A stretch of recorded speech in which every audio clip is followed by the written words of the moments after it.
The other week, I had the opportunity to photograph President Trump at his rally in Elko, Nevada. Now let's take a deeper look at what goes into photographing the president in this episode of Inside the Frame.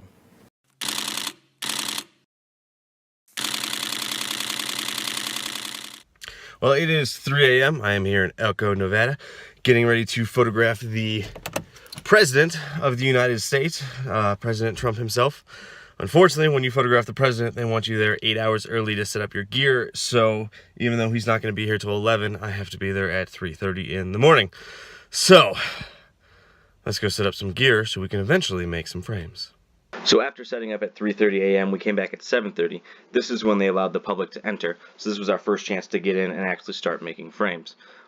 This was our moment to photograph the crowd and everything that was going on before the president arrived, because when he came, then all the attention was going to be on him. So this is where we got pictures of the crowd interacting with the Secret Service and photos of other members of the media, smiling and waving fans. This was our chance to grab all of those images. And because we're confined to one location, we have to really utilize all of our skills. So we're looking for nice shapes like this triangle right here because it's visually pleasing to the eye. We are looking for people that stand out from the crowd, literally above the crowd in this situation. We're looking at kids against the barricades and utilizing shadow. We're bringing all of the tools out of our wheelhouse, utilizing backgrounds to enhance the situation because we're confined to this one location. And so our range of mobility is very limited. We're also using this moment to test our exposures, so when Trump arrives, we're ready to go. And then it's just a matter of waiting for the president.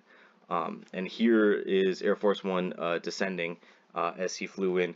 Our situation was very unique because typically when the president speaks at one of these rallies, he arrives and then he is driven to the rally. So the photographer either gets him stepping off the plane or they get him speaking at the podium. They don't get both because you have to be at the location several hours in advance to set up. We are very lucky because he flew into the area that he was speaking at, so I was able to get this image of him stepping off the plane and then was able to photograph him at the podium.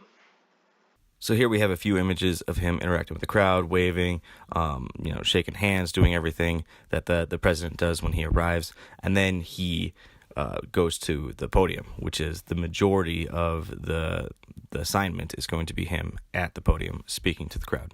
Much to our disappointment, the president was actually cast in shadow at the podium.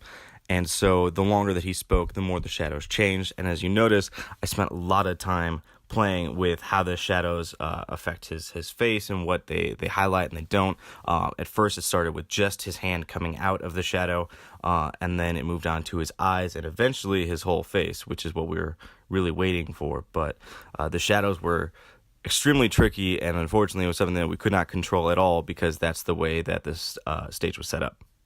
You often hear from the president that the media is guilty of not showing the crowd, so I wanted to make sure that I got a handful of crowd shots, mainly because it's just good journalistic practices. When we document an assignment, usually you want to go very close up, a medium shot, and then a wide angle image to set the scene. Fortunately, with President Trump, there are a couple of moments that you can wait for as a journalist, and you know that they're going to play out exactly as you want.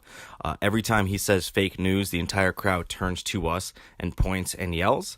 And so I know that there are moments when the crowd is going to be facing me, and that's a good image to get. So that was just a matter of waiting patiently for it to happen, because it did happen a couple times during his speech.